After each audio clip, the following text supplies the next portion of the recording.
Alice Bardet. Est-ce qu'il y a des oppositions? Des abstentions? Moi, Alice.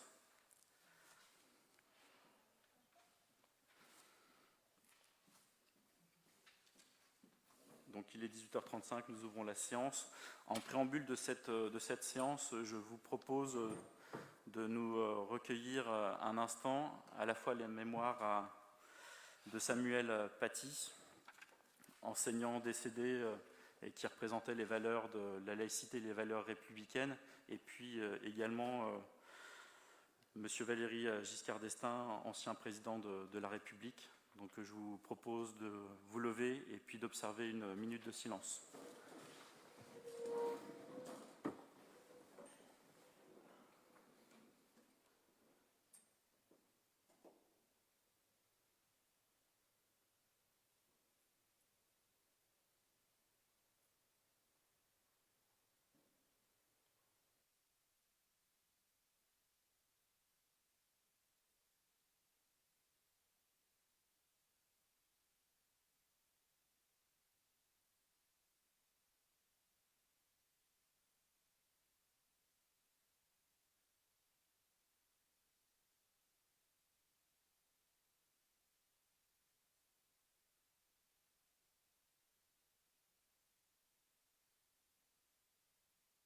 Je vous remercie.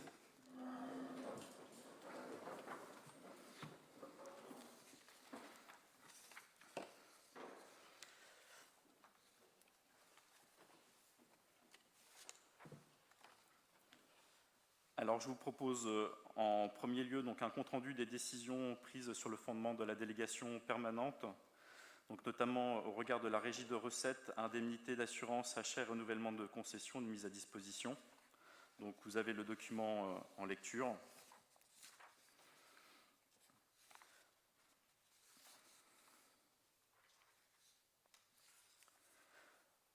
Ensuite, je vous propose de passer à l'approbation de la séance du Conseil municipal du 18 novembre 2020. Est-ce qu'il y avait des votes, enfin des observations? Oui, Monsieur Moser. Oui, c'est une demande qui n'est pas totalement à propos du PV, mais bon, nous avons constaté que vous avez mis en publication sur le site internet de la ville les comptes rendus des derniers conseils, ce qui est une bonne chose. Serait-il possible, c'est une suggestion, de ces comptes rendus d'y ajouter les prises de parole, notamment de l'opposition? Je sais que vous n'êtes pas obligé, c'est différent du PV, mais je crois que ça permettrait d'informer au mieux les citoyens qui vont consulter ce site. C'est une suggestion, voilà ce que je voulais vous dire. On ne prend pas de décision ce soir, mais on va y réfléchir. Est-ce qu'il y avait d'autres remarques? Non? Je vous propose de passer au vote. Est-ce qu'il y a des votes contre? Des abstentions? Adopté, je vous remercie. Alors après, dans la grille de lecture, je vous invite dans les documents à passer à la page 57.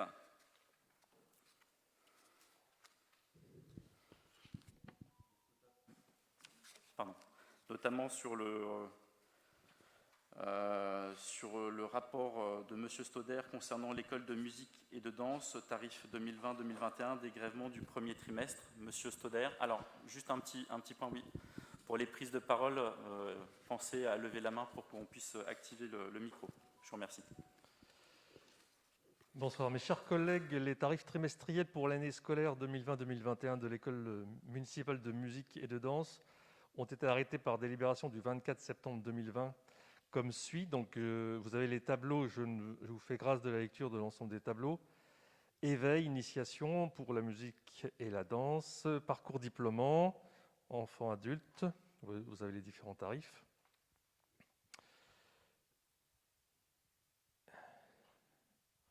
Les cours dispensés par l'école de musique et de danse ayant été de nouveau impactés pendant la période du premier trimestre 2020-2021 par la crise sanitaire, il vous est proposé de pratiquer pour la facturation de cette période les mêmes dégrèvements que ceux qui ont été votés par délibération du 28 juillet 2020 pour la facturation du troisième trimestre 2019-2020, soit un dégrèvement de 100% pour les disciplines qui n'ont pu être dispensées, à savoir l'éveil, l'initiation à la musique et à la danse pour les enfants, les ensembles musique actuelle, un dégrèvement de 50% pour les disciplines enseignées par l'école de musique et de danse et assurées à distance, instruments, la formation musicale et la danse.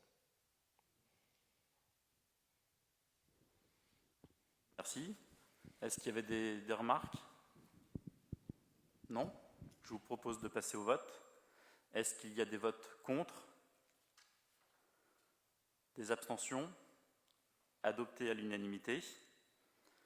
Concernant le sport, la gratuité des badges du COSEC de la Noulutel relatif à la crise Covid-19, Monsieur Henquin.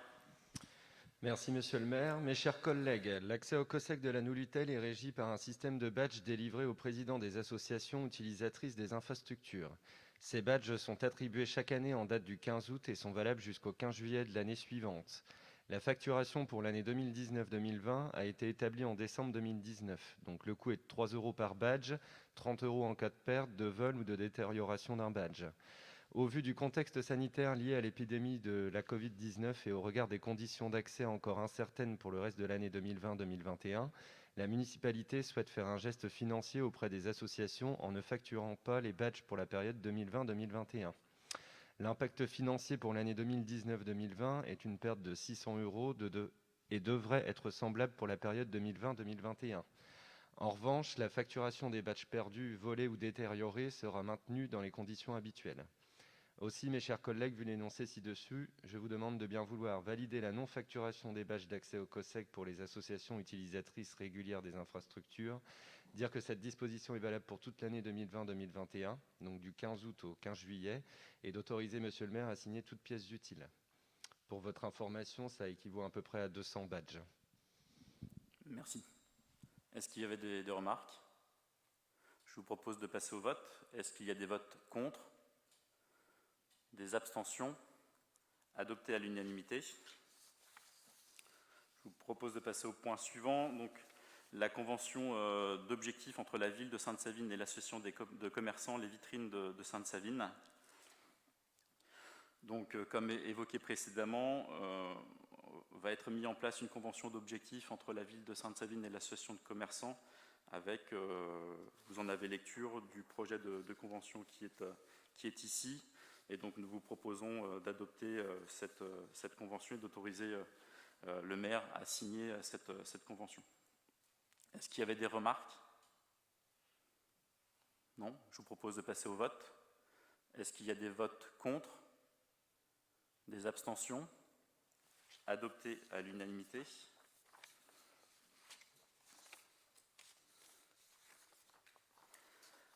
Point suivant, subvention exceptionnelle allouée toujours sur la thématique du commerce, donc allouée à l'association des commerçants, donc les vitrines de Sainte-Savine.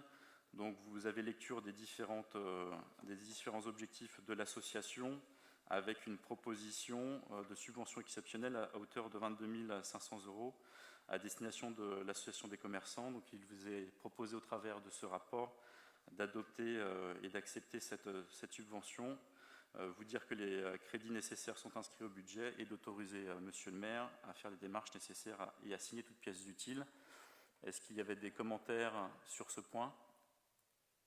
Oui. Alors, Monsieur Bossuat. Merci Monsieur le maire.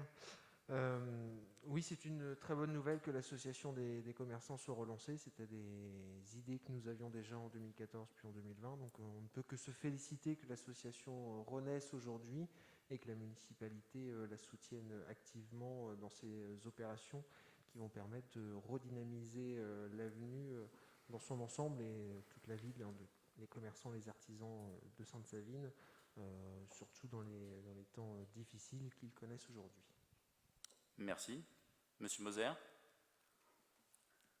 Oui, monsieur le maire, donc effectivement, l'initiative qui a été prise dans ce domaine, nous la voterons, puisque nous avions aussi la même intention dans notre programme.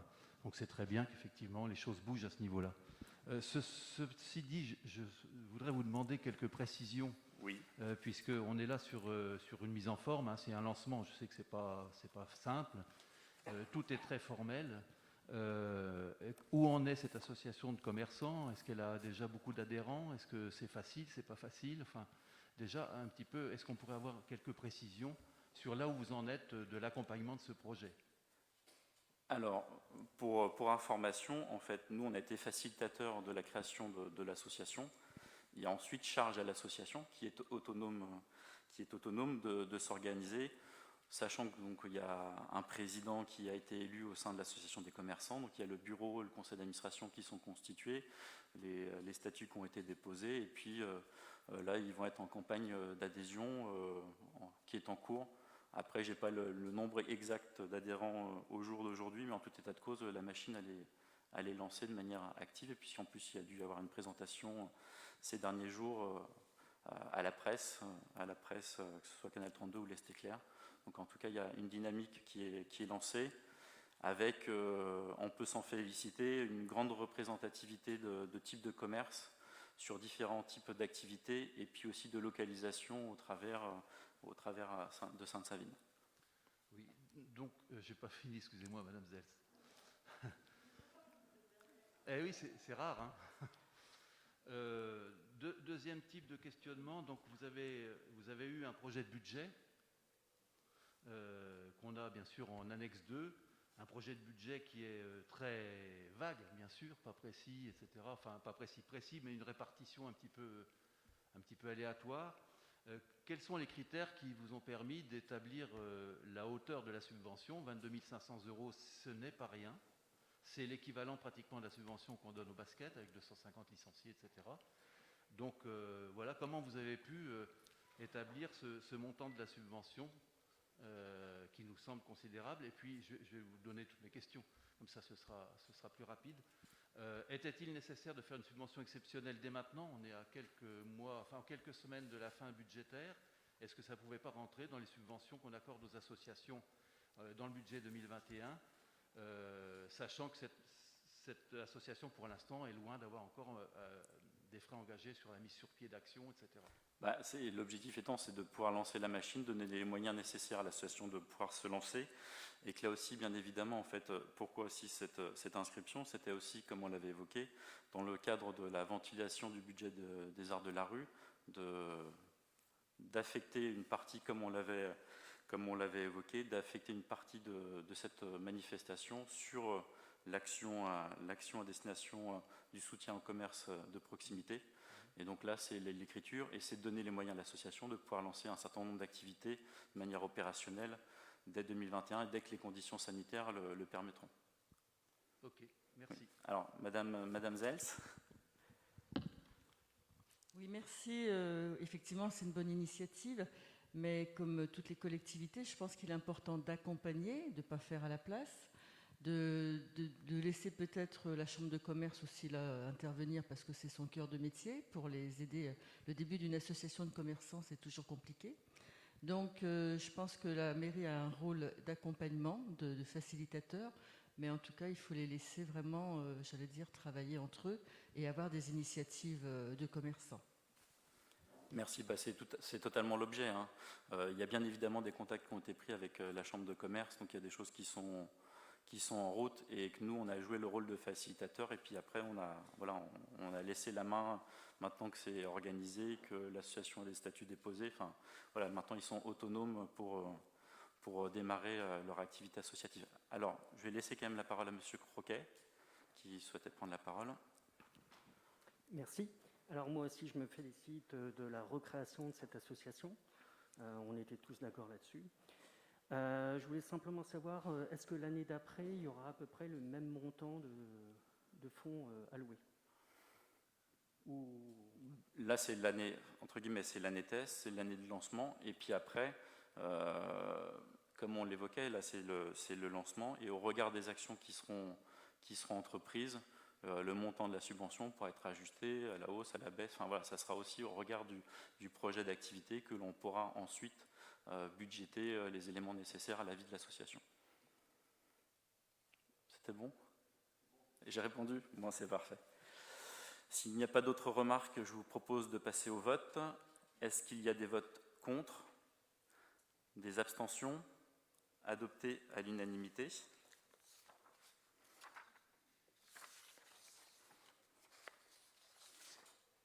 Je vous invite à passer au rapport suivant, donc la subvention les ouvertures dominicales, et donc notamment les dérogations au repos dominical, donc des modifications suite au report des soldes de janvier. Donc on avait été amené à délibérer précédemment sur des ouvertures et des dérogations au repos dominical, et comme il y a eu changement de date, on vous propose au travers de ce rapport d'adopter, de modifier la délibération, tout du moins les dates relatives aux nouvelles dates de solde. Donc, est-ce qu'il y avait des remarques particulières sur ce rapport? Non. Je vous propose de passer au vote. Est-ce qu'il y a des votes contre? Des abstentions?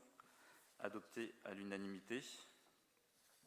Je vous propose ensuite de passer au rapport relatif à la déclaration de projet portant sur l'intérêt général de la requalification du site Nord-Elem, valant mise en compatibilité du plan local d'urbanisme, avec un rapport lu par Monsieur Vivien. Merci Monsieur le maire. Donc, mes chers collègues, Monsieur le maire rappelle que par délibération en date du 26 juin 2013, le conseil municipal a décidé d'engager une procédure de mise en compatibilité du plan local d'urbanisme, PLU, au travers d'une procédure de déclaration de projet afin de permettre la requalification d'une friche industrielle située avenue Général Leclerc, initialement classée en zone UCB au PLU approuvé. Cette procédure de déclaration de projet nécessite la mise en compatibilité du PLU, puisqu'elle a pour objet de créer une zone UCZ en vue de permettre le développement d'activités, de commerce et de services. Je vous passe les différents articles et arrêtés qui suivent. Considérant que cette nécessité d'adapter le plan local d'urbanisme doit permettre de résorber une friche industrielle et ainsi permettre le développement d'un projet commercial qui présente un intérêt général pour la commune de Sainte-Savine, considérant l'avis favorable des personnes publiques associées et du commissaire enquêteur, considérant que la déclaration de projet telle qu'elle est présentée est prête à être approuvée et qu'elle induit de fait la mise en compatibilité du PLU, conformément aux dispositions du Code de l'urbanisme. Vu la délibération numéro 15 du 20 novembre 2014 approuvant la déclaration de projet portant sur l'intérêt général de la requalification du site Nord-Elem, valant mise en compatibilité du plan local d'urbanisme, considérant qu'une erreur matérielle concernant l'adresse de ce site est mentionnée sur la dite délibération et qu'il est nécessaire de rectifier cette adresse. Après en avoir délibéré, le conseil municipal, article 1, décide de compléter le dossier de déclaration de projet tel que cela a été mentionné dans le rapport d'enquête, c'est-à-dire reculer de 5 mètres des limites avec une zone d'habitation. Dans l'article 2, déclare d'intérêt général l'adaptation du PLU afin de permettre la requalification d'un site industriel désaffecté en permettant le développement d'une activité commerciale. Article 3, décide d'approuver la déclaration de projet valant mise en compatibilité du plan local d'urbanisme telle qu'elle est annexée à la présente délibération. Article 4 dit que la déclaration de projet emporte approbation des nouvelles dispositions du plan local d'urbanisme conformément aux dispositions du Code de l'urbanisme. Article 5 dit que la présente délibération conforme aux articles R23-24 et R23-25 du Code de l'urbanisme fera l'objet d'un affichage en mairie durant 1 mois, d'une mention dans un journal diffusé dans le département, d'une inscription au recueil des actes administratifs mentionnés à l'article R21-21-10 du Code général des collectivités territoriales. Article 6 dit que la présente délibération, conformément à l'article 123-12 du Code de l'urbanisme, produira ses effets juridiques suite à sa transmission au préfet et à l'exécution de l'ensemble des formalités prévues à l'article R123-25 du Code de l'urbanisme. Article 7 précise que le dossier de déclaration de projet et des pièces modifiées du PLU sont tenus à la disposition du public à la mairie aux jours et heures habituelles d'ouverture au public ainsi qu'à la préfecture de l'Aube. Aussi, mes chers collègues, je vous propose de valider ce qui est énoncé ci-dessus. Autorisez Monsieur le maire à faire les démarches nécessaires et signer toute pièce utile. Merci. Est-ce qu'il y avait des remarques sur ce rapport? Non. Je vous propose de passer au vote. Est-ce qu'il y a des votes contre? Des abstentions? Adopté à l'unanimité. Rapport suivant, concernant les économies d'énergie, notamment la signature d'une convention d'adhésion au service commun de conseil en énergie partagée avec 3 Champagne Métropole. Monsieur Blanchot. Merci Monsieur le maire. Mes chers collègues, le contexte de surconsommation et d'augmentation des coûts énergétiques étant toujours d'actualité, 3 Champagne Métropole s'est prononcé en 2018 en faveur de la mise en place d'un plan climat-air-énergie territorial. De nouvelles lois toujours plus ambitieuses comme la loi énergie-climat et la loi Élan sont venues renforcer les objectifs attendus en termes de réduction des consommations énergétiques.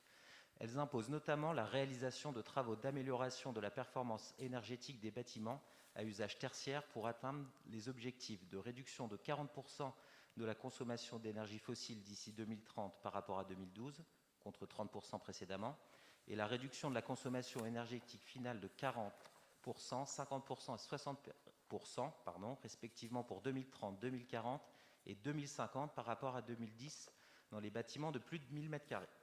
Dans ces conditions, et dans le but d'aider les communes du territoire communautaire à mieux maîtriser leurs dépenses énergétiques, le Conseil communautaire, en date du 24 juin 2011, a validé la création d'un service commun conseil en énergie partagée, conformément à l'article L. 5211-4-2 du CGCT.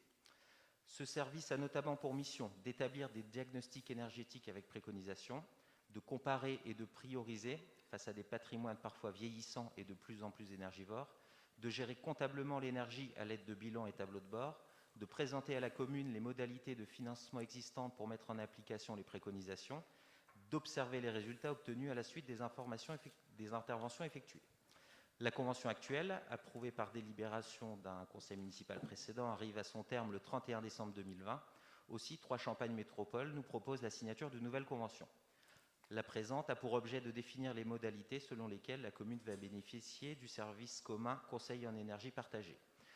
Donc, pour information, on a une cotisation qui est de 40 centimes d'euros par habitant qui sera sollicitée à la commune. La ville de Sainte-Savine, compte tenu de ces éléments, désigne pour référent énergie le chargé du développement durable et de la transition écologique et en complément le technicien en charge de la gestion technique des installations de chauffage.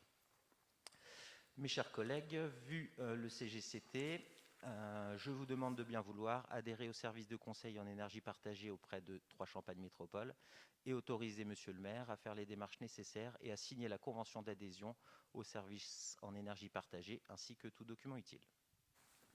Merci Monsieur Blanchot. Est-ce qu'il y avait des remarques?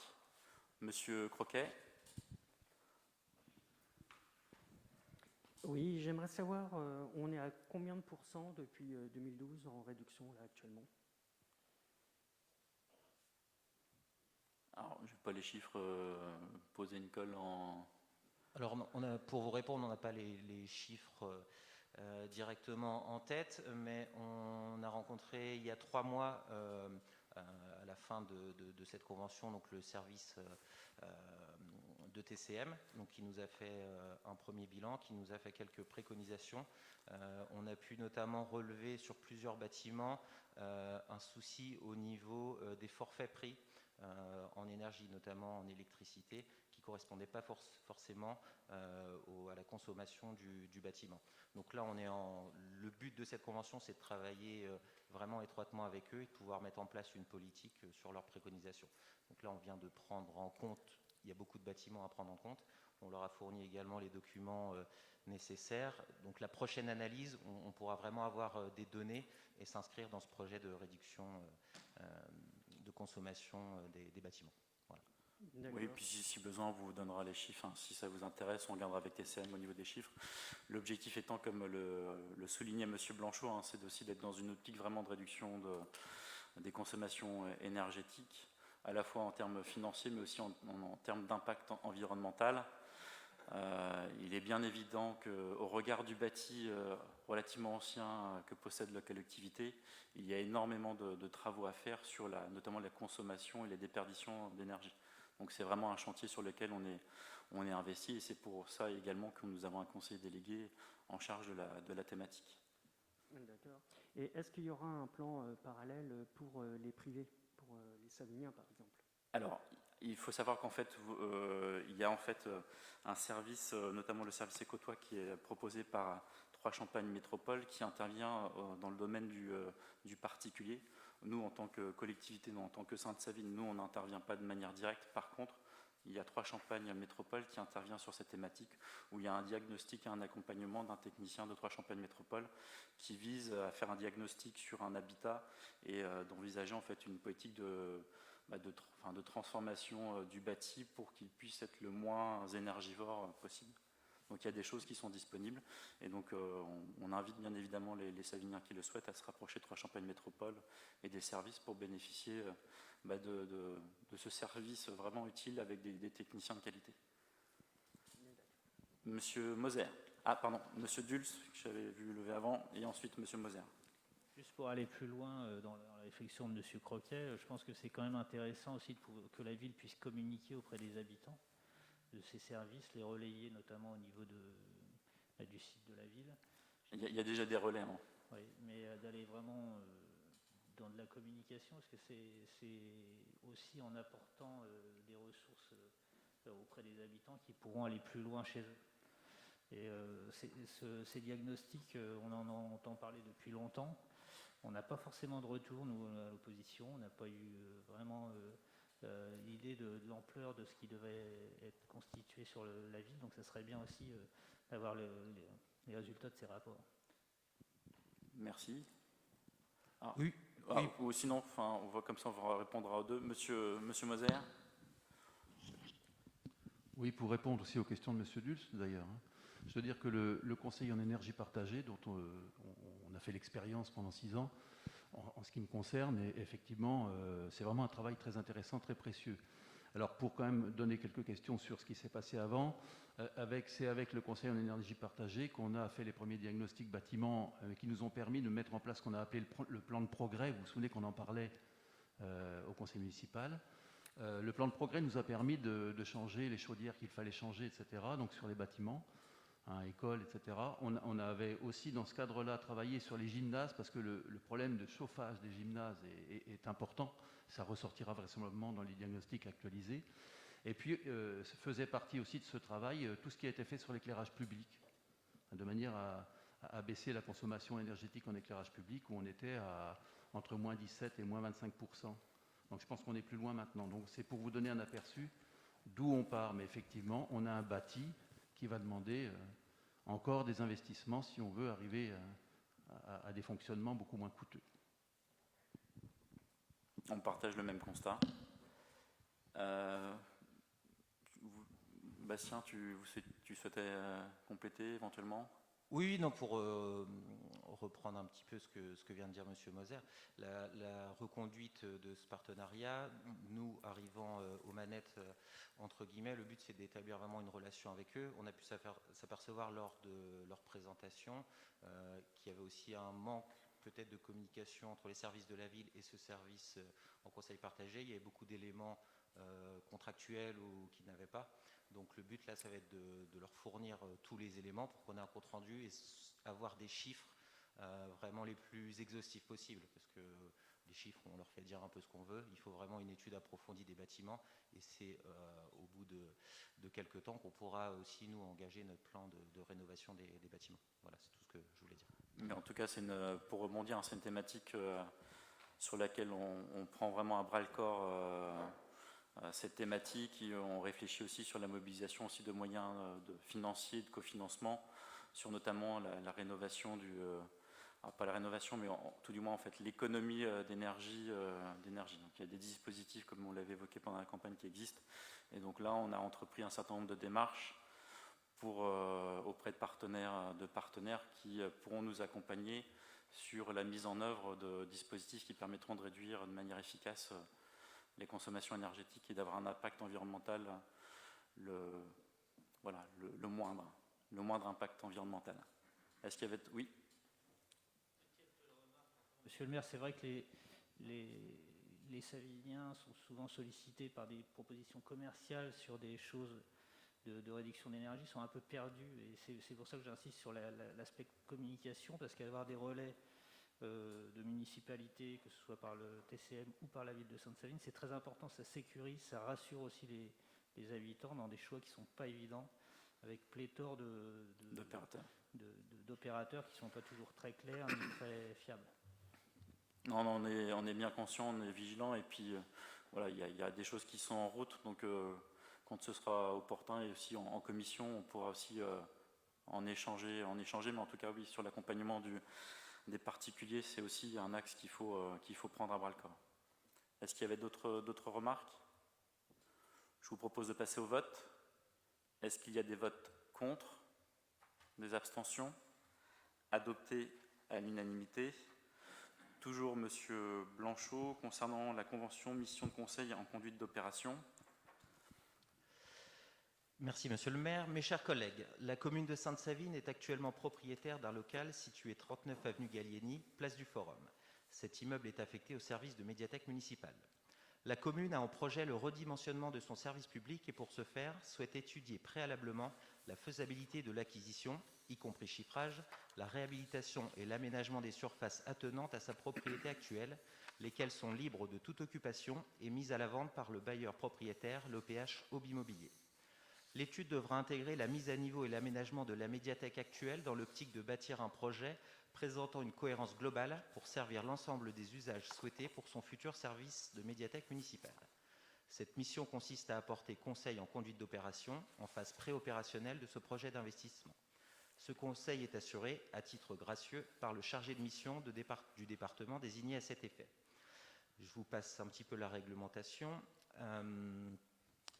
Donc, considérant que suite à la loi NOTRe, le département de l'Aube, s'appuyant sur sa compétence en matière de solidarité territoriale, a engagé une réflexion sur son rôle aux côtés des communes et des établissements publics de coopération intercommunale en vue de la création d'une mission de conseil en phase préopérationnelle des projets de construction, de réhabilitation et d'aménagement des 10 collectivités locales. Aussi, mes chers collègues, au vu de l'énoncé ci-dessus, il vous est proposé de bien vouloir approuver la convention jointe en annexe, autoriser Monsieur le maire à signer la dite convention, autoriser Monsieur le maire à faire les démarches nécessaires et à signer toute pièce utile. Merci. Donc, comme pour rappel, c'est un service gratuit proposé par le département. Donc, ça permettra aussi d'avoir un diagnostic le plus précis. Oui, Monsieur Moser. Vous leviez? Non? Oui, bah allez-y. Bien, concernant cette proposition, vous savez très bien qu'on n'est absolument pas d'accord avec cet aspect-là. Nous considérons que vous avez fait une proposition électorale. Maintenant, il faut voir comment la réalité peut se mettre en face. On aura l'occasion d'en discuter, je ne vais pas être très long. Vous savez qu'on a, on avait engagé un projet, réellement engagé un projet, donc déjà fait tous ces travaux d'études, d'approche, de programmation, etc. En conséquence, nous ne vous suivrons pas sur ces éléments concernant ce projet de médiathèque, là où vous voulez le faire. On considère que c'est une régression, vous le savez, j'ai déjà dit. Donc nous voterons contre cette délibération. Merci. Oui, Monsieur Bossuat. Merci Monsieur le maire.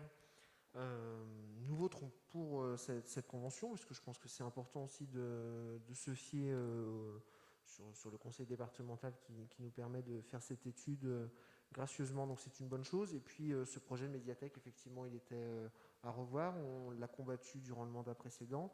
On souhaite vous accompagner sur ce projet. On sera bienveillant forcément. On surveillera avec attention le projet que vous allez mener, mais pour le moment, ça part dans une bonne direction. Merci. Et ce qu'on avait évoqué, c'est que aussi les commissions soient mobilisées aussi sur, une fois qu'on aura avancé, de vous associer sur ce phasage et cette étude. C'est que ça soit fait en toute transparence, bien évidemment. En tout cas, merci pour le soutien. Est-ce qu'il y avait d'autres remarques? Non? Je vous propose de passer au vote. Donc, est-ce qu'il y a des votes contre? Des abstentions? Merci. Donc, rapport adopté. Ensuite, animation de la vie locale, tarification des activités. Madame Keane. Merci, Monsieur le maire.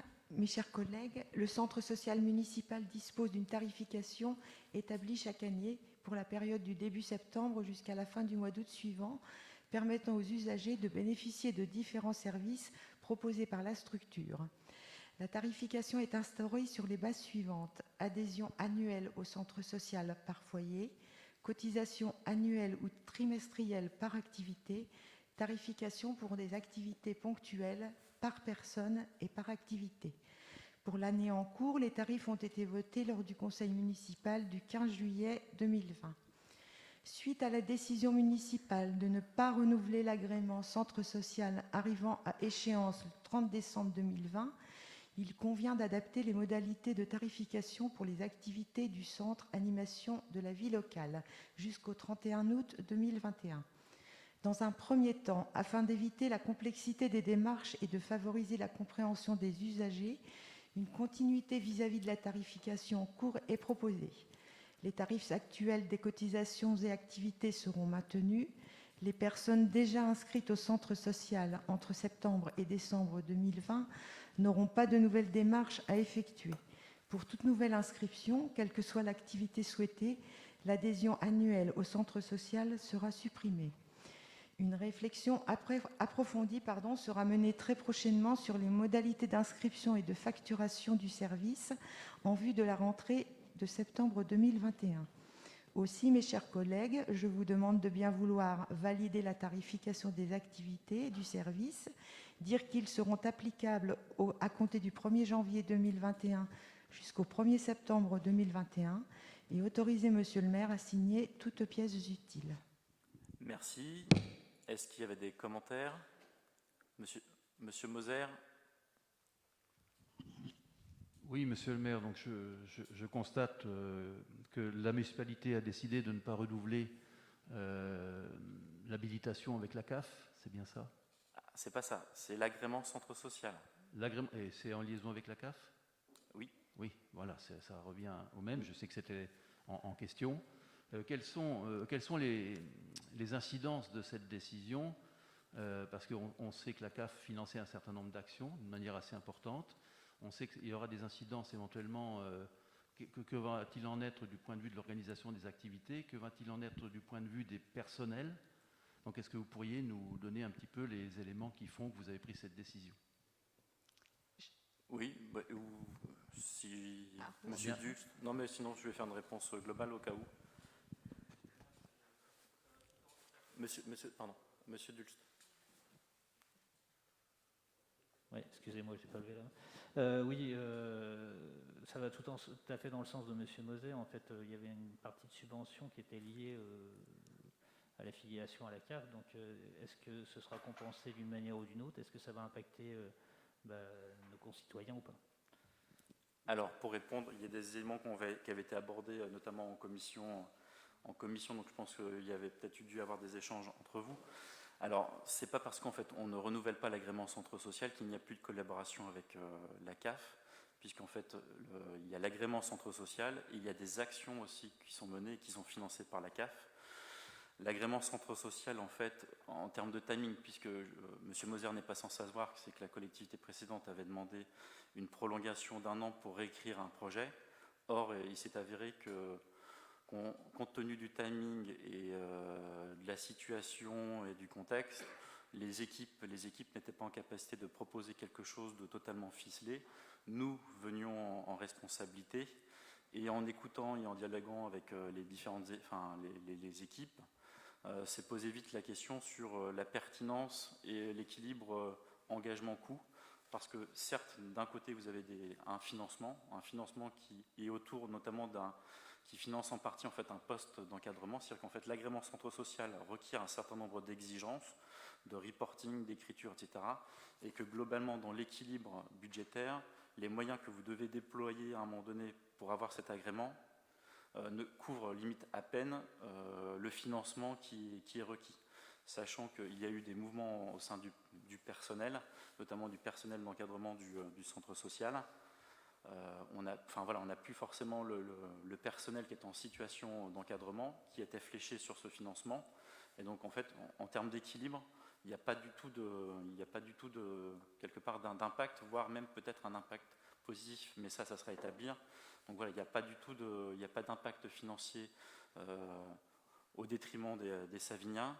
C'est pas pour autant qu'il n'y a pas d'échange constructif avec la CAF, puisqu'on a eu au préalable en fait un échange avec le nouveau directeur de la CAF à ce propos, en lui expliquant aussi à la fois notre démarche. Donc il y a une écoute plutôt constructive et bienveillante. Donc il y a des choses qui vont être en cours, notamment au travers d'une convention territoriale globale, donc des travaux qui vont être en cours, qui vont permettre aussi, nous, de construire aussi un projet, à voir si ça rentrera dans un agrément ou pas, mais c'est en phase de construction, et puis qu'à un moment donné aussi, le phénomène des postes fléchés fait que quelquefois ça requiert pas une rigueur, mais une non-flexibilité qui faisait qu'en fait on avait des fois des postes qui étaient en partie financés et qui obligeaient en fait à ne pas faire des actions au service de la collectivité. C'est-à-dire qu'en fait vous étiez fléché sur des actions CAF et pas forcément sur un ensemble de panels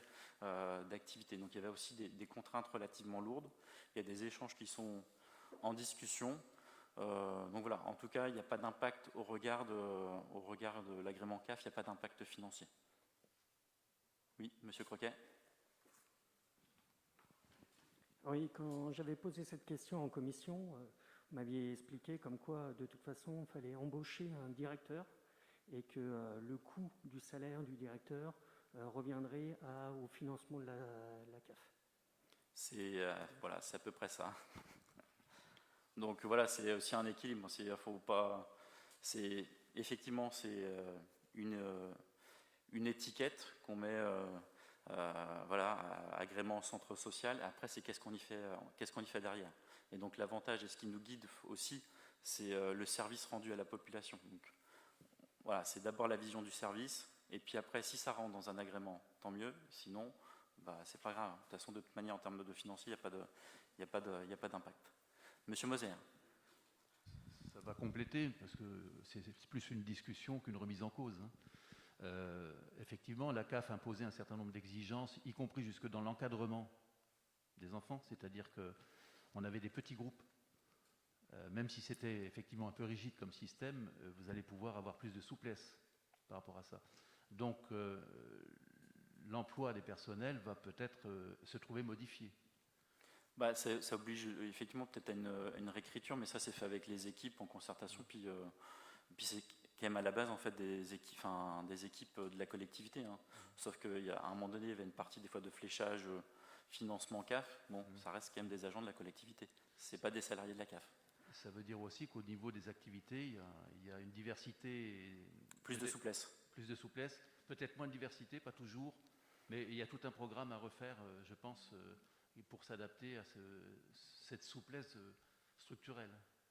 Ça nous permettra, comme vous le soulignez, d'avoir une souplesse et d'être aussi plus réactif, parce qu'en fait, dans le cadre conventionnel, vous vous engagez sur des choses qui sont figées à un moment donné dans une écriture, et ce qui fait qu'à un moment donné, quand vous voulez sortir du cadre pour proposer des choses nouvelles, si elles ne sont pas fléchées dans la convention, vous vous retrouvez à un moment donné sur une voie sans issue. Donc c'est aussi le sens de la réflexion qui a été la nôtre concernant ce non-renouvellement de l'agrément. Il se trouve que, puisque vous évoquez la situation dans laquelle on était, nous, l'an dernier, il se trouve que le dialogue avec les responsables de la CAF semblait plus rigide, plus difficile que peut-être vous avez pu avoir avec le nouveau directeur. Il semblerait aussi que la CAF se rende compte qu'elle perd peut-être un certain nombre comme ça de labels qu'elle donnait à certaines collectivités, et peut-être qu'il y a plus de souplesse et un dialogue plus permettant de trouver les solutions les plus localisées et les plus pertinentes. C'est un dialogue, ça a été des échanges très constructifs qu'on a eus, donc voilà. Donc, on n'était pas dans la même situation, vous voyez, il y a un an. Voilà. D'autres, oui, Monsieur Dulst. Juste pour préciser, c'est vrai que moi j'étais pas tout à fait, je suis dans la même dynamique que vous. Je pensais qu'il y avait beaucoup de contraintes par ces accords avec la CAF. Ceci dit, ça imposait aussi au personnel certaines directives qui étaient importantes, notamment des projets pédagogiques, des choses qui étaient quand même lourdes en termes d'écriture, mais qui permettent aussi de donner une direction qui est quand même importante. Et ça, c'était quand même imposé par la CAF, et ça reste, je pense, important, notamment sur l'enfance, la petite enfance, d'avoir des projets qui soient quand même dirigés et qui soient quand même encadrés. Et voilà, donc soyez vigilants par rapport à ces aspects. En tout cas, rassurez-vous, en fait, les équipes, celles qui ont écrit les personnes qui ont écrit aussi les projets, qui ont construit ces projets sont toujours dans les effectifs. On est bien évidemment conscients et consciencieux autour de des différentes actions. Et je redis, on ne renouvelle pas l'agrément, mais ce n'est pas pour autant qu'en fait on n'y a pas encore des actions qui ne sont pas encore fléchées et cofinancées par la CAF. Voilà. C'est-à-dire qu'il y a encore des collaborations qui sont faites et des choses qui vont être à écrire. Monsieur Croquet. Et puis surtout, ça ne change rien pour ceux qui utilisent les services. Dans le meilleur des cas, ça peut qu'une amélioration. Voilà, c'est juste quelque chose comme l'a rapporté Madame Keane, c'est juste une écriture et un fléchage à un moment donné, mais voilà, il n'y a pas d'impact réel. S'il n'y a plus de questions, je vous propose de passer au vote. Est-ce qu'il y a des votes contre? Des abstentions? Adopté à l'unanimité. Rapport suivant concernant l'enfance et la jeunesse, tarification périscolaire et études. Madame Caterino. Merci, Monsieur le maire. Mes chers collègues, le comptable public procède désormais au recouvrement des créances des collectivités locales ou établissements publics si leur montant atteint 15 € minimum au lieu des 5 € précédemment. L'objectif étant de limiter le coût de la gestion administrative des recettes et de recentrer les moyens consacrés aux actes sur des créances un peu plus significatives. À Sainte-Savine, la tarification du service périscolaire matin, midi et soir est établie sur la base de forfaits qui tiennent compte du quotient familial des familles. Et les premiers forfaits sont fixés à 12 et 14 €, donc moins que les 15 € nécessaires désormais. Cette tarification correspond à chaque période de vacances à vacances, donc de la rentrée de septembre aux vacances de la Toussaint, des vacances de la Toussaint aux vacances de Noël, etc.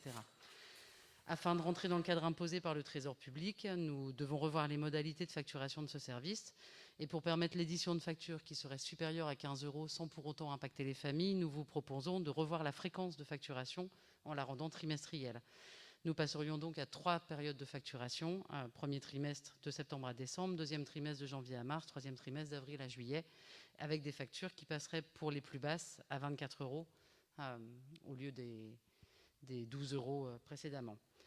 Le service n'est pas facturé, le service de l'étude n'est pas facturé aux familles inscrites au périscolaire. Celles qui ne sont inscrites qu'à l'étude, nous vous proposons une hausse cette fois-ci du tarif de 3 € par trimestre pour pouvoir atteindre ce seuil des 15 €. Donc 12 € précédemment, 15 € désormais. Et pour votre information, les factures sont adressées aux familles 1 mois après la fin de chaque période. Aussi, chers collègues, je vous demande de bien vouloir valider la modification des tarifs du service périscolaire et de l'étude, dire qu'ils seront applicables dès le 1er janvier 2021 et autoriser Monsieur le maire à signer toute pièce utile. Merci.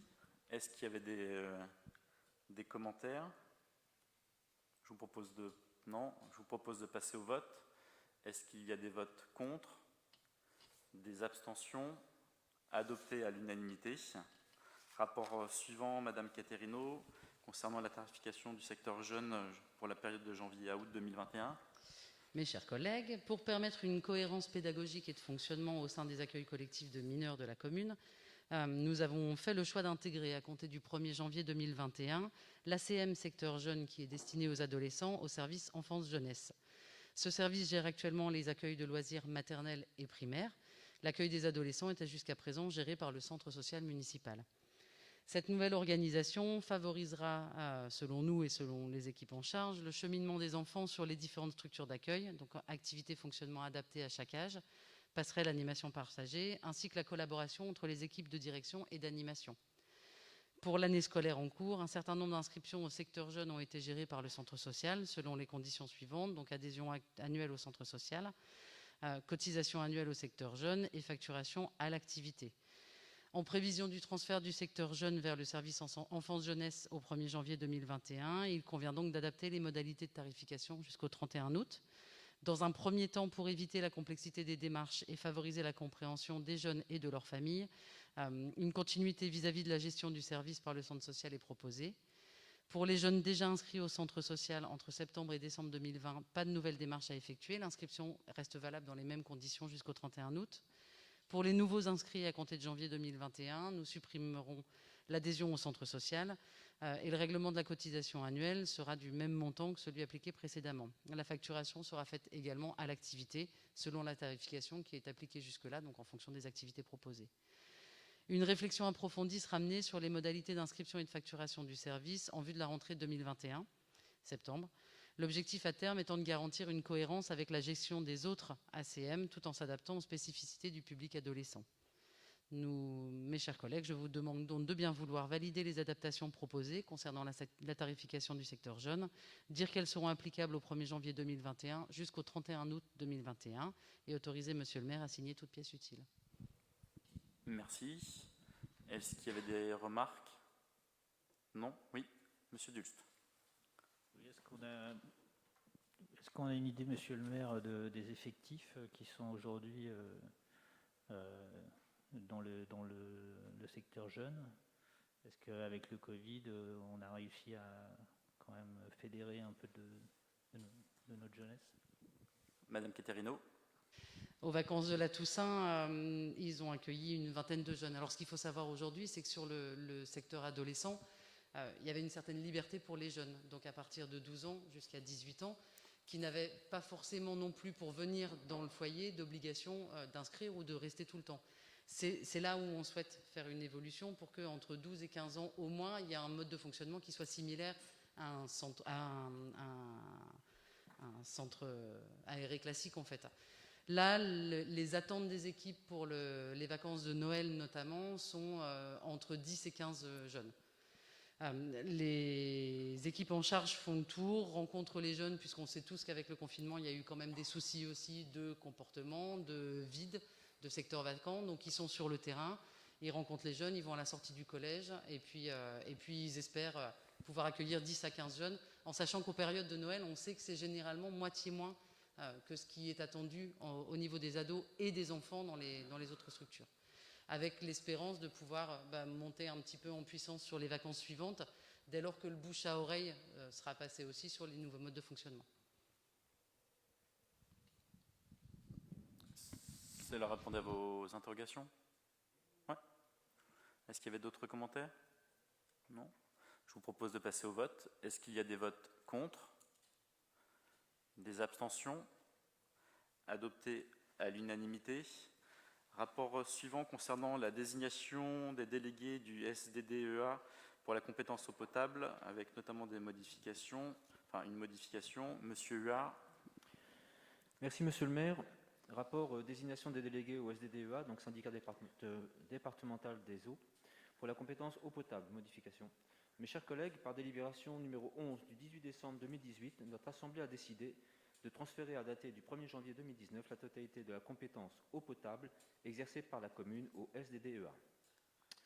Donc, vu le Code général des collectivités territoriales, vu les statuts de syndicats mixtes de l'eau, vu l'arrêté de Monsieur le préfet de l'Aube, et considérant le renouvellement du conseil municipal en date du 4 juillet 2020, considérant qu'il appartient au conseil municipal de désigner 6 délégués titulaires et 6 délégués suppléants qui siégeront au sein du SDDEA en représentation de la commune pour la compétence eau potable.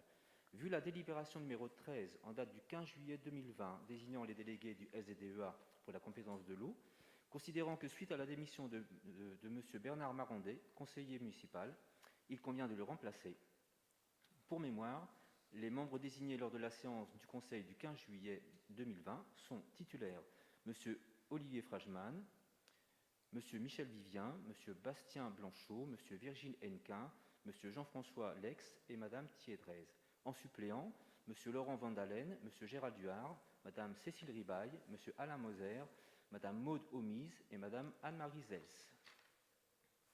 Donc, comme vous l'avez compris, en fait, est proposé Mme Thiédrez en remplacement de M. Marandet suite à proposition de M. Moser. Est-ce qu'il y avait des... Oui, Mme Zels. Non, c'est une boutade, mais je n'avais pas le nom de la 6e personne. J'allais vous dire, il n'y a pas trop la parité dans l'affaire des titulaires. Oui, bon. Eh bien, Madame Thiédrez sera digne représentante, bon, en minorité, mais... Est-ce que... Oui. Souci, elle représentera très bien... Oui. On n'en doute pas. Est-ce qu'il y avait d'autres commentaires? Non. Je vous propose de passer au vote. Est-ce qu'il y a des votes contre? Des abstentions? Adopté à l'unanimité. Voilà, félicitations. Rapport suivant concernant le budget principal, notamment l'admission en non-valeur 2020. Madame Boisard. Merci, Monsieur le maire. Mes chers collègues, le comptable du Trésor nous informe que les créances suivantes n'ont pu être encaissées. Je vous laisse prendre connaissance du tableau ci-dessous avec les montants et les objets. Je vous propose de bien vouloir considérer ces créances comme irrécouvrables et de les admettre en non-valeur pour un montant total de 5 730 € et 23 centimes au compte 6 541. Je vous demande de bien vouloir autoriser, Monsieur le maire, à émettre les mandats correspondant à l'article 6 541 du budget ville. Merci. Est-ce qu'il y a des commentaires? Oui, Monsieur Moser. Est-ce que lorsqu'on parlera budget pour 2021 et qu'on fera le compte-rendu financier, si j'ose dire, on pourra avoir une idée du total de ces non-valeurs sur une année, par exemple? Ces non-valeurs qui risquent, avec ce qui nous attend économiquement, de devenir de plus en plus nombreuses et de prendre une proportion assez importante sur les budgets des collectivités. On y fera effectivement attention. Et puis, bien évidemment, après, c'est d'aussi travailler sur le pourquoi de ces non-valeurs et de voir aussi éventuellement s'il y a des orientations à faire auprès d'accompagnements particuliers, notamment d'accompagnement social. En tout cas, c'est déjà un travail qui est mené, mais on sera d'autant plus vigilant au regard de cette période actuelle et celle qui s'annonce. Est-ce qu'il y avait d'autres commentaires? Oui, Monsieur Dulst. Juste une petite remarque, Monsieur le maire, on observe aussi que dans ces non-valeurs, il y a beaucoup de fourrières là, d'opérations de domaine public. Donc ça, je ne pense pas qu'il y ait de lien social avec ce type de... Ça, c'est d'autres comportements. De comportements. Donc il y a peut-être aussi une réaction différente de la municipalité par rapport à ces comportements. Je ne sais pas pourquoi on n'arrive pas à recouvrer les fonds sur la fourrière.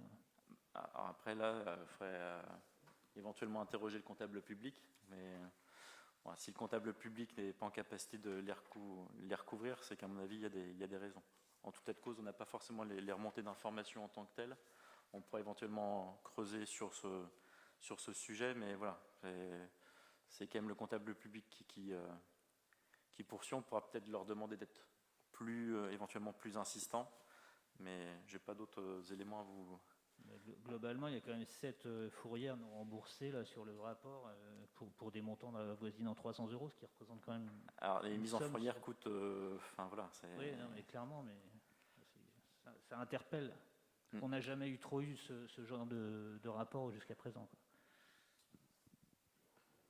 Oui, pardon, Monsieur Moser. Là, alors, juste... Oui, un mot, non, mais effectivement, le problème des fourrières sont souvent liés à des situations de personnes qui sont catastrophiques et qui sont effectivement insolvables. C'est le premier problème. Ce n'est pas de l'incivisme de moyenne échelle, c'est un incivisme qui est lié aussi à des situations sociales souvent très dégradées. Notamment, par exemple, des véhicules qui restent à l'abandon sur un endroit, qui sont des épaves, voilà. C'est ça. Et sachant qu'en fait, à titre d'info, c'est quand même des créances de 2017. Donc, c'est pas lié forcément à l'exercice 2020. C'est juste en 2020, on acte qu'elles sont irrécouvrables. Monsieur, non, c'était bon. Pas d'autres commentaires. Je vous propose de passer au vote. Est-ce qu'il y a des votes contre? Des abstentions? Adopté à l'unanimité. Je vous remercie. Rapport suivant, budget principal, notamment la décision modificative numéro 3/2020. Madame Gultequin.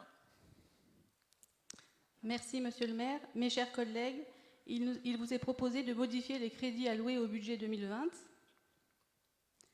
Cette décision modificative fait état de l'impact du Covid avec 230 000 € de perte de recettes, 18 250 € d'augmentation de dépenses.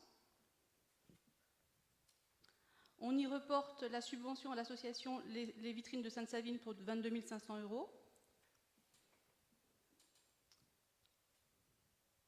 En produits exceptionnels, on enregistre 22 500 € d'indemnisation d'assurance. Et en produits de cession immobilière, 6 700 € de vente de terrain, de parcelles, rue du Clos Bersa. Alors après, vous avez la lecture sur le tableau avec les différents éléments. Oui, pour équilibrer, Oui, pardon. on diminue les montants au chapitre 023 et 021 pour 248 250 €.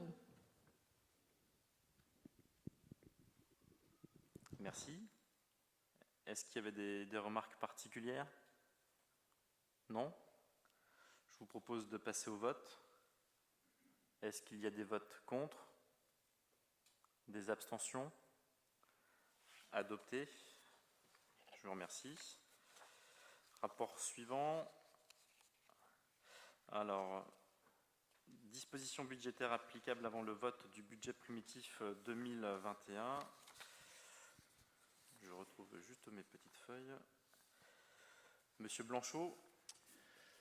Merci, Monsieur le maire. Mes chers collègues, Monsieur le maire rappelle au Conseil municipal, conformément à l'article L 1612-1 du CGCT, que lorsque le budget d'une commune n'est pas adopté avant le 1er janvier de l'exercice auquel il s'applique, l'exécutif est en droit, jusqu'à l'adoption de ce budget, de mettre en recouvrement les recettes et d'engager, de liquider et de mandater les dépenses de la section de fonctionnement dans la limite de celle inscrite au budget de l'année précédente. En outre, l'exécutif peut, sur autorisation de l'organe délibérant, engager, liquider, mandater les dépenses d'investissement dans la limite du quart des crédits ouverts au budget de l'exercice précédent, non compris les crédits afférents au remboursement de la dette. Sur proposition de la Commission de la vie citoyenne et de l'administration générale, il vous est demandé d'autoriser, avant le vote du budget primitif 2021 et au titre de l'exercice 2021, l'engagement, la liquidation et le mandatement des dépenses d'investissement dans la limite des crédits, hors remboursement de la dette, figurant dans le tableau ci-après. Donc, pour résumer mon propos, le but est de pouvoir anticiper des crédits sur le budget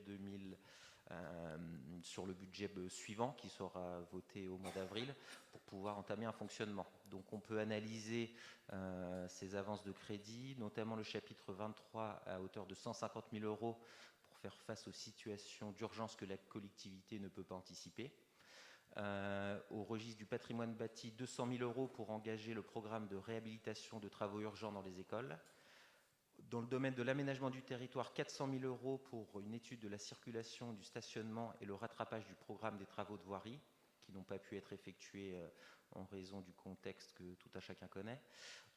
Sur l'objet cohésion sociale, 10 000 € pour l'acquisition des équipements des services de la cohésion sociale.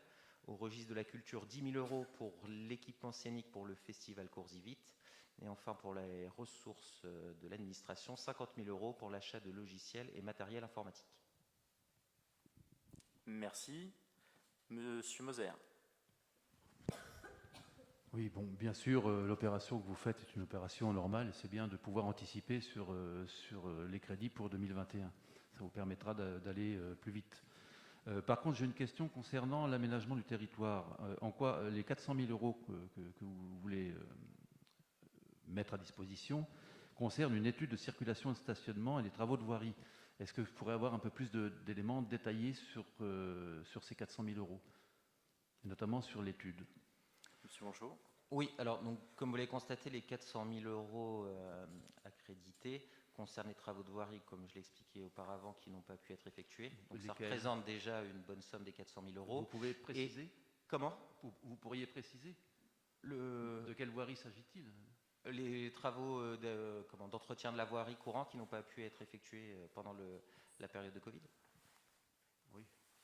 Donc le budget n'a pas été utilisé parce qu'il y avait un budget conséquent. Oui, tout à fait. Mais ça n'empêche pas de le reporter à l'année précédente. Là, c'est une ouverture de crédit de ligne comptable pour le budget précédent. Concernant l'étude de la circulation, tout le monde aura constaté qu'il y a des problèmes de stationnement à Sainte-Savine. Donc on s'ouvre le droit la possibilité tout du moins, d'engager une consultation pour une étude des flux de circulation sur la commune. Donc le projet est en cours d'étude. S'il est finalisé dans cette période, on aura les crédits nécessaires avant avril, mais on reviendra vers vous, notamment en commission, pour vous présenter notre projet. C'est une ouverture, une possibilité qu'on se donne si le travail en amont par les services est effectué. Oui, non, mais que vous vous donniez la possibilité financière, c'est bien. Voilà, mais rien n'est engagé à ce jour. Par contre, c'est en cours d'étude. Oui, parce que l'étude de circulation de stationnement, elle dépend aussi du plan de déplacement urbain, qui s'appelle plus comme ça maintenant, mais c'est-à-dire que c'est TCM qui qui en grande partie, avec les lignes bus, etc., a un rôle à jouer. Donc c'est pas si simple que ça ne sera pas une cuisine locale. Les flux de circulation à Sainte-Savine sont contraints par une organisation importante en termes de plan, etc. Et en termes de financement, là, une demande d'études comme ça, détachée de travaux, c'est une demande qui relève de l'investissement. Oui, bien sûr. On en a conscience. Pardon, du fonctionnement. Du fonctionnement, et on associera donc bien il sûr. Il ne s'agit pas d'investissement. Il s'agit donc d'anticiper sur le budget 2021 en fonctionnement. Oui, tout à fait. C'est sûr, parce qu'une étude ne relève pas normalement de l'investissement quand elle n'est pas... Ça peut l'être. Ça peut l'être si elle est engagée par notre commune et en mettant en relation toutes les parties prenantes pour ce genre d'études. Donc voilà, c'est tout. Voilà les remarques que je voulais faire. C'est noté, merci. Alors, Monsieur Croquet. Je voulais savoir à combien vous estimez le budget des travaux des écoles pour l'année prochaine. C'est une bonne question. Parce qu'à mon avis... ça dépend dans quel curseur on met les travaux. Il y a les travaux entre guillemets d'urgence. En tout cas, il y a des choses qui sont en cours de rédaction. Je pense que M. Blanchot pourra vous répondre dans la mesure où il travaille énormément sur ce dossier notamment. Oui, tout à fait. Concernant les écoles, donc on est en train aussi d'organiser une étude pour pouvoir établir un plan pluriannuel, parce qu'il y a beaucoup de travaux à faire dans les écoles, que ce soit du fond ou de la forme de rénovation. Donc on est en train également de rédiger un cahier des charges pour potentiellement se faire aider par une assistance à maîtrise d'ouvrage qui nous permette d'avoir toute l'étendue des travaux à réaliser dans chaque école, donc les 5 groupes scolaires de la ville, et pouvoir planifier, donc après là ça sera budgétisé sur les années à venir. Bien sûr on ne pourra pas réaliser tout d'une seule traite, il y a des urgences à caractériser, notamment sur les structures de certains bâtiments, mais le but c'est de se faire accompagner par des professionnels pour pouvoir avoir une cartographie et une planification dans le temps. Voilà.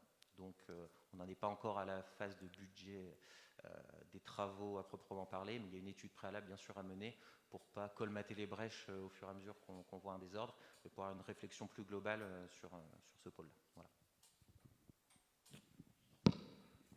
Donc vous me confirmez que quand il y aura des travaux sur des écoles, on va essayer de la faire dans la totalité? Alors ça dépend de la nature des travaux. Vous comprendrez bien que la peinture et la structure, c'est pas la même chose. Là, le but, c'est vraiment d'avoir une visibilité sur tous les travaux nécessaires et ensuite de planifier la réalisation de ces travaux. Bien sûr, en tenant compte de l'usage du bâtiment, les écoles sont occupées, donc voilà, en termes de vacances, savoir ce qu'on pourra faire en interne avec les services techniques ou s'il faut faire appel à des entreprises extérieures qui feront l'objet de marché. Donc c'est tout un gros travail qui est en train d'être réalisé, mais il nous faut bien entendu une étude complète pour pouvoir lancer les travaux et budgétiser tout ça, ce qui est important. Ouais, j'avais même proposé à M. Vivien s'il y avait la possibilité de faire des retours à aide à l'emploi en faisant travaillant des personnes qui sont au chômage. Il m'a dit que c'était un peu compliqué parce que il y a plein de raisons qui font que c'est pas possible. Oui, après, la matérialité des travaux, si j'ose dire, entrera dans un second temps.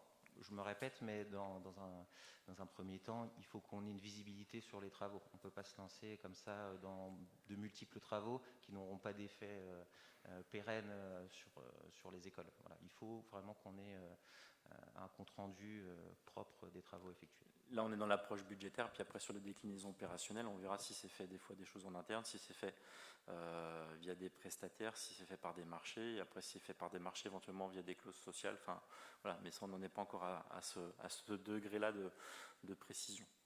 J'ai vu qu'il y avait des interventions, Madame Zels. Oui, merci. Je trouve intéressant que vous fassiez une étude sur la circulation et sur le stationnement surtout. Il y a des petites rues dans Sainte-Savine qui ne concernent pas TCM, qui donc peuvent être quand même revues.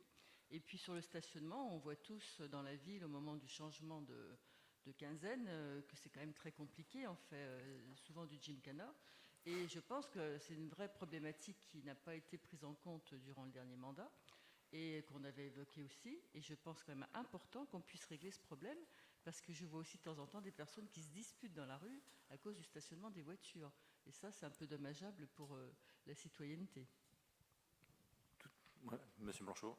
Je vous rejoins sur ce point-là. On a beaucoup de demandes particulières qui nous indiquent des problématiques liées à la quinzaine. Donc l'objet de cette étude aussi, c'est de voir si on ne peut pas changer le système global qui là occupe toute la ville. Donc d'avoir une réflexion à mener sur du stationnement fixe. Ça a d'autres contraintes aussi pour le nettoyage des rues qu'il faut prendre en compte. Donc c'est pour ça que voilà, il nous faut quelqu'un de sachant pour pouvoir étudier toutes les possibilités et agir bien sûr dans l'intérêt général. Merci. D'autres commentaires? Non? Je vous propose de passer au vote. Est-ce qu'il y a des votes contre? Des abstentions? Adopté à l'unanimité. Rapport sur le personnel municipal, la mise à jour du tableau des effectifs. Monsieur Bernier. Merci Monsieur le maire. Mes chers collègues, l'article 34 de la loi du 26 janvier 1984 précise que les emplois de chaque collectivité ou établissement sont créés par l'organe délibérant de la collectivité ou de l'établissement. Afin de toiletter le tableau des effectifs pour tenir compte des différents mouvements de personnel survenus au cours de l'année, il convient de supprimer des postes ci-dessous à compter du 20 décembre 2020. Au préalable, le comité technique y a été saisi pour avis. Les membres ont rendu un avis favorable lors de la réunion du 17 décembre, donc qui s'est déroulée cet après-midi à 14h. Par ailleurs, il convient d'ouvrir un poste d'assistant d'enseignement artistique principal première classe à temps complet à compter du 20 décembre, un poste d'adjoint administratif à temps complet à compter du 1er janvier 2020. Donc dans le prolongement de ce qui avait été fait au précédent conseil municipal, c'est-à-dire qu'on ouvre des postes et par effet de levier, on est obligé de les supprimer en fonction des avancées de grade ou des réussites de concours. Donc c'est dans la logique des choses. Aussi, mes chers collègues, je vous demande de mettre à jour le tableau des effectifs conformément aux dispositions ci-dessus, d'autoriser Monsieur le maire à signer toute pièce utile et dire que les crédits nécessaires à la rémunération de ces agents sont inscrits au budget communal.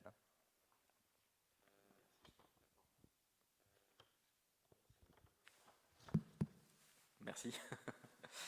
Est-ce qu'il y avait des remarques concernant ce rapport? Oui, Monsieur Croquet. Il y a bien eu 16 suppressions de postes. Non, en fait, comme je vous expliquais, dans le précédent conseil municipal, en fait, on a des ouvertures de postes en fonction des avancées de grade ou des agents qui réussissent son concours. On ouvre en fait des postes par rapport à leur nouveau grade. Okay. Donc par effet de levier, le nouveau grade le précédent n'a plus lieu d'être, donc on ferme les postes en fait. Okay. On ne supprime pas des postes, on ferme en fait les postes parce qu'ils n'ont plus raison d'être. Ok, d'accord. Voilà. D'autres commentaires, remarques? Non? Moi, je vous propose de passer au vote. Est-ce qu'il y a des votes contre? Des abstentions? Adopté à l'unanimité. Rapport suivant, Monsieur Bernier, concernant le cadeau de Noël au personnel. Merci, Monsieur le maire. Vu la définition de l'action sociale donnée par l'article 9 de la loi du 13 juillet 83, de la loi 83-634 du 13 juillet 83, de la loi 84-53 du 26 janvier 84, vu les règlements URSAF en la matière, vu l'avis du Conseil d'État du 29 octobre 2003, considérant que les prestations d'action sociale individuelles ou collectives sont attribuées indépendamment du grade de l'emploi ou de la manière de servir, article 9, loi numéro 83-634, considérant qu'une valeur peu élevée du montant de chèque cadeau attribué à l'occasion de Noël n'est pas assimilable à un complément de rémunération, considérant que l'Assemblée délibérante reste libre de déterminer les types d'actions, le montant des dépenses ainsi que les modalités de leur mise en valeur, Monsieur le maire propose aux membres du conseil municipal de délibérer afin d'offrir un chèque cadeau d'une valeur de 25 € à valoir chez les commerçants saviniens aux agents titulaires et non titulaires. L'idée générale étant de pouvoir remercier le personnel communal pour leur implication et leur travail au sein de la collectivité dans un contexte exceptionnel qui ne nous permet pas d'organiser un temps de travail. Le maire propose, en article 1er, La ville de Sainte-Savine attribue des chèques cadeaux d'un montant de 25 € aux agents suivants, donc titulaires, stagiaires, contractuels en CDI ou en CDD, ainsi qu'aux vacataires dès lors qu'il est rémunéré en décembre. Donc ces chèques cadeaux seront attribués dans la fiche de paye de décembre pour les agents de la collectivité. Donc le montant sera 25 € et il sera valable pour une durée d'une année. Et en article 3, les crédits nécessaires seront prélevés sur l'article 64-88 du budget communal. Donc l'idée de ce principe, c'est ce qui a été précisé encore tout à l'heure en comité technique avec les représentants des organisations syndicales. C'est considérant qu'il n'était pas possible de réunir le personnel pour les remercier de leur implication, notamment à l'occasion des vœux au personnel, de leur remettre un chèque de 25 € qui s'apparente à une action sociale à la fois pour soutenir aussi les foyers saviniens et puis une opération gagnante-gagnante puisque ces chèques cadeaux sont à valoir chez les commerçants saviniens, donc ce qui permet toujours dans le prolongement de notre action de soutien au commerce, de les soutenir de cette manière-là. Donc ça concernera une quarantaine de commerçants, donc ils ont été sélectionnés principalement parce qu'ils ont été le plus impactés pour cette seconde de vague de confinement, donc notamment les restaurateurs, chez les prestataires de services, donc tout ce qui est coiffeur, salon d'esthétique, etc., ainsi que des magasins de détail. Cette proposition avait été faite lorsqu'on avait rencontré les commerçants avant qu'ils se mobilisent et se rassemblent ou fédèrent au sein d'une association. Donc ils étaient tous partants sur le principe, donc en admettant qu'il y a certains qui ne rentreraient pas forcément dans le cadre de ces critères. Ça avait appelé à aucun commentaire, et il y a même certains commerçants qui ne se sont pas sentis pas forcément nécessaires d'être soutenus par la collectivité, qui ont laissé leur place aussi à d'autres commerçants, collègues, voilà, c'était une manière aussi pour eux de les soutenir. Merci. Donc oui, hein, c'était pas le temps de travail, c'était le temps convivial. Mais oui, Monsieur Moser. Oui, question qui est en rapport avec ce geste. Si ma mémoire est bonne, je crois que la mairie attribue chaque année une subvention de plus de 20 000 € au comité social municipal. Est-ce que, portant bien son nom, il a parallèlement à cette action-là, que j'approuve, est-ce que vous savez où en est le comité social, justement, compte tenu de la période actuelle, dans son rapport avec les personnels adhérents? Alors, je ne sais pas si vous avez suivi.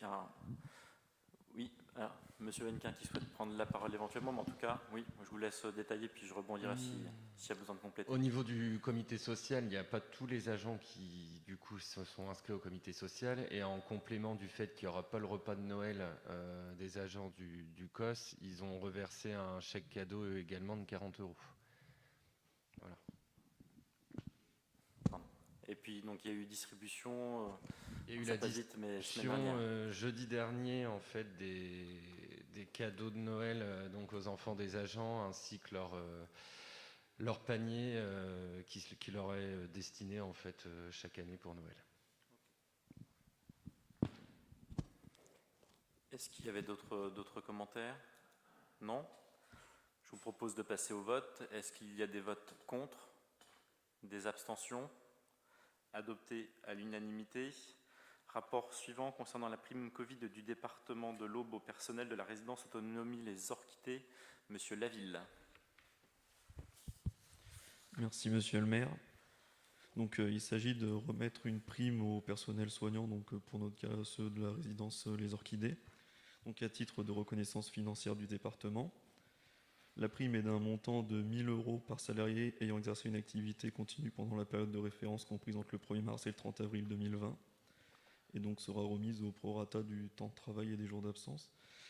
Donc après en avoir délibéré, l'Assemblée délibérante décide de reverser la prime exceptionnelle perçue par le Conseil départemental de l'Aube en faveur des personnels mis à disposition et particulièrement impliqués auprès des publics fragiles de la résidence autonomie Les Orchidées, selon les modalités définies ci-dessous.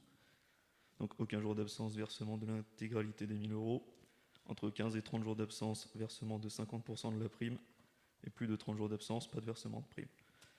Et donc d'autoriser Monsieur le maire à fixer par arrêté individuel le montant perçu par chaque agent au titre de cette prime exceptionnelle dans le respect des principes définis ci-dessus. Merci. Est-ce qu'il y avait des commentaires sur ce point, sur ce rapport? Non? Oui, Madame Keane. Simplement pour dire qu'il n'y avait aucun agent qui n'avait été absent pendant cette période, donc tous les agents toucheront le maximum de la prime. Merci pour ces informations. D'autres des commentaires? Non? Je vous propose de passer au vote. Est-ce qu'il y a des votes contre? Des abstentions? Adopté à l'unanimité. N'ayant pas reçu de questions diverses, donc l'ordre du jour est épuisé. Donc je vous propose de clôturer cette séance. Je vous souhaite en tout cas de bonnes fêtes de fin d'année à toutes et à tous. Alors juste un petit point, ne pas oublier à vous rapprocher pour venir signer le PV du 18 novembre ainsi que la décision modificative. En tout cas, bonne fête de fin d'année à vous. Portez-vous bien, soyez vigilants et pour celles et ceux qu'on ne va pas revoir à l'année prochaine. Voilà. Très bonne soirée. Merci à vous.